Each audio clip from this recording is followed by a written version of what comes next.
Welcome back to the channel, everybody. Welcome back to the vlog. We got a truck over there that was here when Moses was here. If you're stopping in for the very first time, my name is Chuck. Make sure you have a safe trip. And if you've never stopped by this channel before, welcome to the channel. If you're returning, you might say, Chuck, where you been? Hey, let me roll this window up. Where have you been, Chuck? It's been like a month and a half since you did a video. It might have even been 2 months. I don't know. Oh my goodness. First of all, I'm starting my first run of the day. I've got just a pup trailer on the back, headed to the one store that is blue and has kind of like a smiley face with a point on the edge. I think you guys know what that is.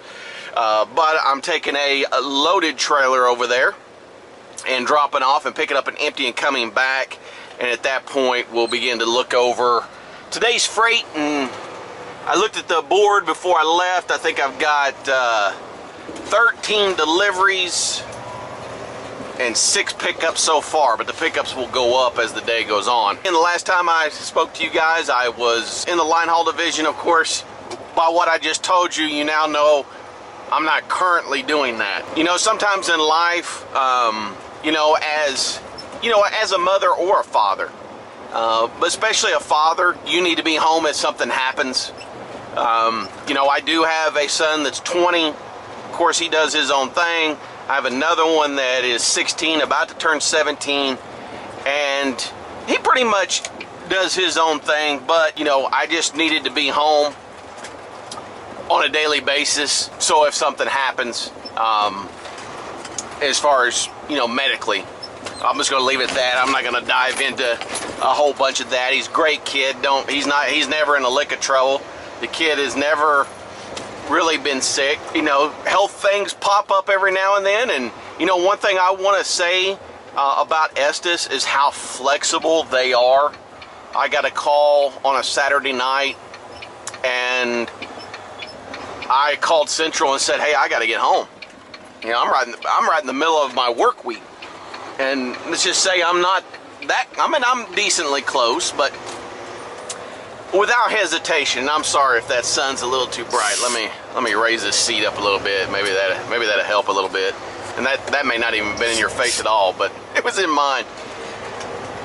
Central said, "Hey, we want you to go to the terminal," because I was at a terminal. I was actually staying at a hotel near the terminal, and they said, "Go back to the terminal, grab 2 empties, and start headed back that way. If you can't get there in a full drive cycle, then find the closest terminal. We'll arrive you there, because this happened on a weekend, and then as soon as your 10-hour breaks up, we'll get you 2 more empties and head you that way." So I want to give, first of all, huge kudos to Estes.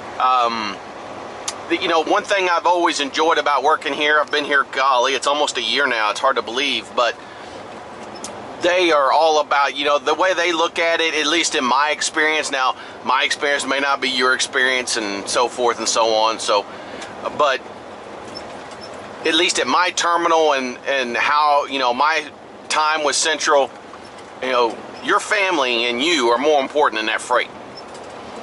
And they know that if your family is good and you're good, that you're going to move the freight.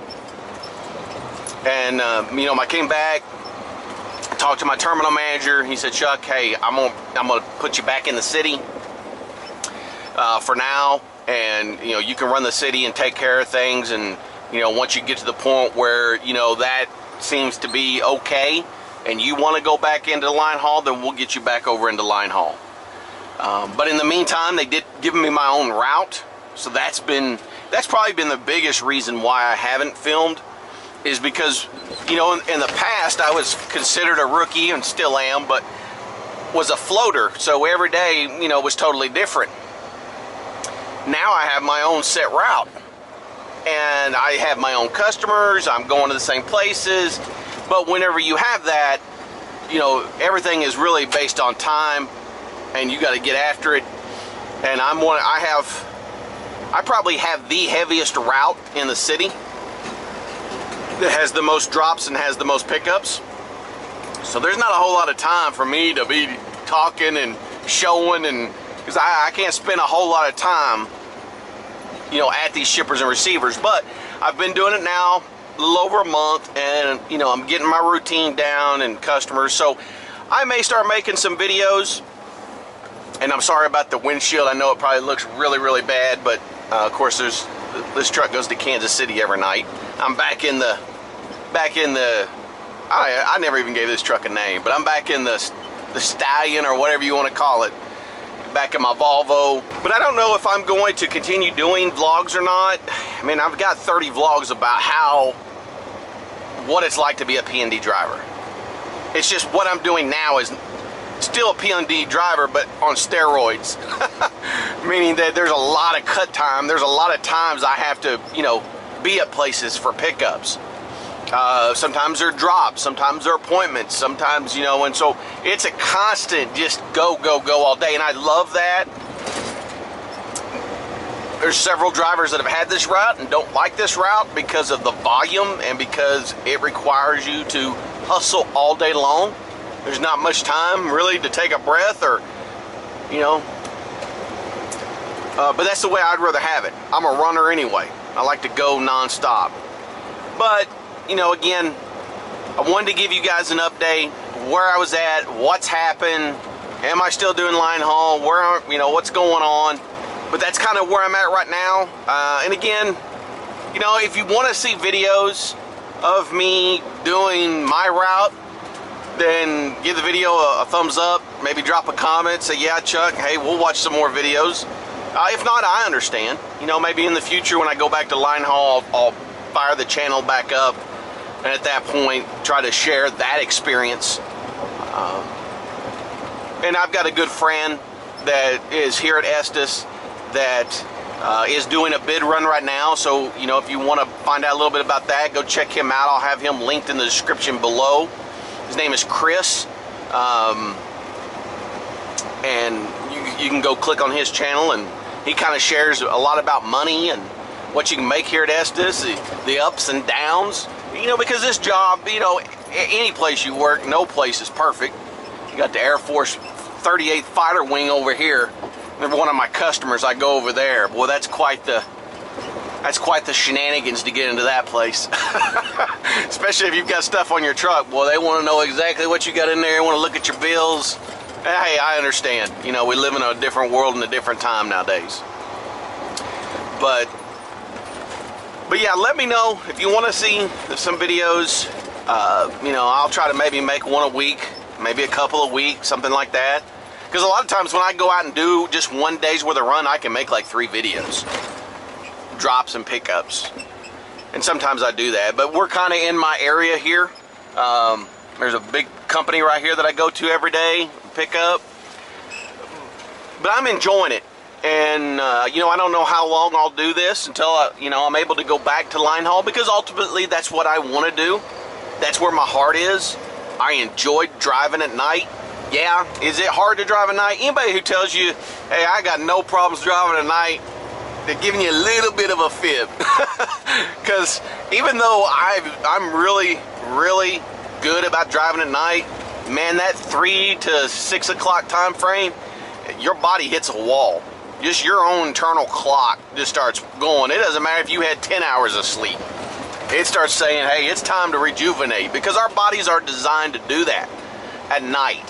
They're designed to, you know, go in there and grow new cells, and, you know, I mean, I don't even want to begin to act like I know what the body is doing, but I know that the body wants to go to sleep. And you can shove all of the caffeine and you can shove everything in. I mean, you got to roll down the windows, crank up the radio, and blow the AC and sing, even though you can't sing. Or talk to other drivers. That's very huge. That's a huge aspect of line haul. You know what I'm talking about if you are a line haul driver. There are many times I'm talking on the phone through my headset with like 7 other drivers, because another driver will call you and say, hey, Chuck, I've got such and such with UPS, and you know, that's what's cool about it, is you'll be in a chat with UPS drivers, FedEx drivers, Southeastern drivers, Saya drivers and Estes drivers, just all talking where they've met each other over time and they've kept the numbers, and that's how they get through that nighttime. When they hit that wall, they call another driver to talk, because you know what, you can't call your family, they're asleep. And so this is a huge one thing about line haul, is it's a huge brother and sisterhood. They take care of one another. Doesn't matter what wagons you're pulling. Man, it's when you see someone else that's having a problem, you know, you try to help them. But that's enough of me rambling. I'm about over to the Blue Center over here. Unfortunately, there is no camera action that can be had in this location, but you can kind of see it right over there. Anyway, you know where I'm going. But guys, I hope you have a wonderful day, and you know, maybe I will make some more videos. We'll see.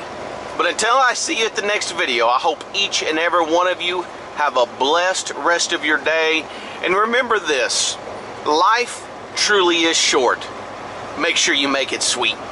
We'll see you at the next one. Peace.